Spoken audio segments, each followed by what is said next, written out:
اعوذ باللہ من الشیطان الرجیم بسم اللہ الرحمن الرحیم۔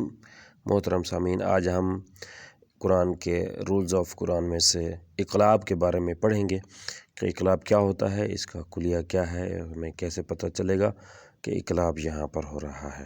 تو اقلاب کا پہلے معنی سمجھیے کہ اقلاب کا معنی کیا ہے۔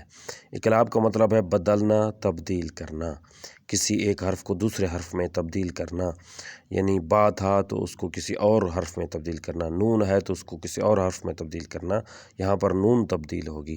تو چلیے اس کا طریقہ سیکھتے ہیں۔ جب نون ساکن یا تنوین کے بعد اگر با آ جائے، نون ساکن یا تنوین کے بعد اگر با آ جائے تو اس نون اور تنوین کی آواز کو میم کے ساتھ بدل دیں گے۔ پھر سنیے، نون ساکن یا تنوین کے بعد با آ جائے تو اس نون اور تنوین کی آواز کو میم کے ساتھ بدل دیں گے، یعنی وہ نون نہیں ہوگی، پھر ہم اس کو میم پڑھیں گے۔ تو جب ہم میم پڑھیں گے تو اس کی آواز نون کی میم میں بدل دیں گے۔ تو اس کا مطلب ہے اقلاب، یعنی تبدیل کر دینا۔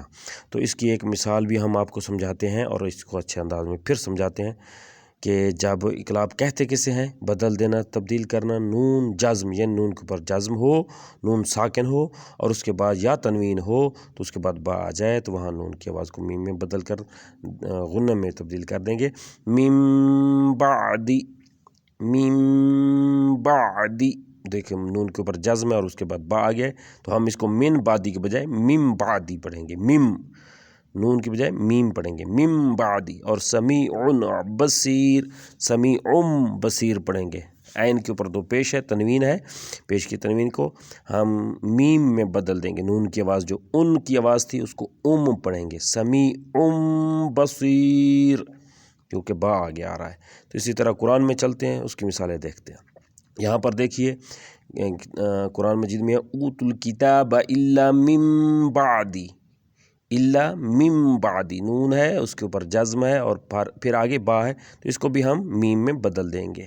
اور پھر ایک اور مثال دیکھتے ہیں، لنصفعا بالناصیہ، نصف ان تھا، اس کو ہم پڑھ رہے ہیں، کیوں؟ آگے تنوین کے بعد یعنی دو زبروں کے بعد با آ گیا ہے تو اس کو ہم میم میں بدل دیں گے، لنصفعا بالناصیہ۔